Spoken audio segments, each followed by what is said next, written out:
ভগবানপুর ১ নম্বর ব্লকের বিভিন্ন এলাকায় বৃহস্পতিবার পথ অবরোধ কর্মসূচি পালন করল ভগবানপুর ১ নম্বর তৃণমূল কংগ্রেসের SC/ST ও মাইনরিটি সেল। মির্জাপুর বাসস্ট্যান্ড এবং ভগবানপুর বাসস্ট্যান্ডে এই অবরোধ অনুষ্ঠিত হয়। অভিযোগ, ইডি এবং সিবিআইয়ের মাধ্যমে বাংলার মুখ্যমন্ত্রী মমতা বন্দ্যোপাধ্যায়কে অসম্মান করা হচ্ছে।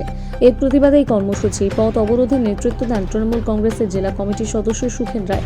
উপস্থিত ছিলেন INTTUC সভাপতি কমলাকান্ত পাত্র, জেলা পরিষদ সদস্য পলাশ বর্মন, আসফার রহমান, গোকুল মিদ্দা, কৌশিক ভুইয়া সহ আরও অনেকে। অবরোধ স্থলে বক্তব্য রাখতে গিয়ে সুখেন রায় কি বললেন শোনাব।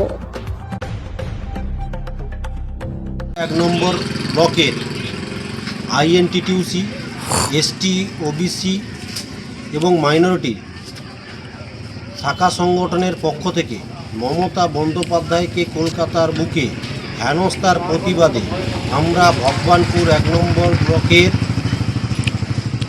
মির্জাপুর ও ভগবানপুরে দু জায়গায় আমরা পথ অবরোধ করলাম। সাধারণ মানুষকে সুবিধার্থে আমরা 40 মিনিট পরে আমরা যথারীতি রাস্তা ক্লিয়ার করে দিয়েছি। আমরা কেন্দ্র সরকারকে জানান দিতে চাই যে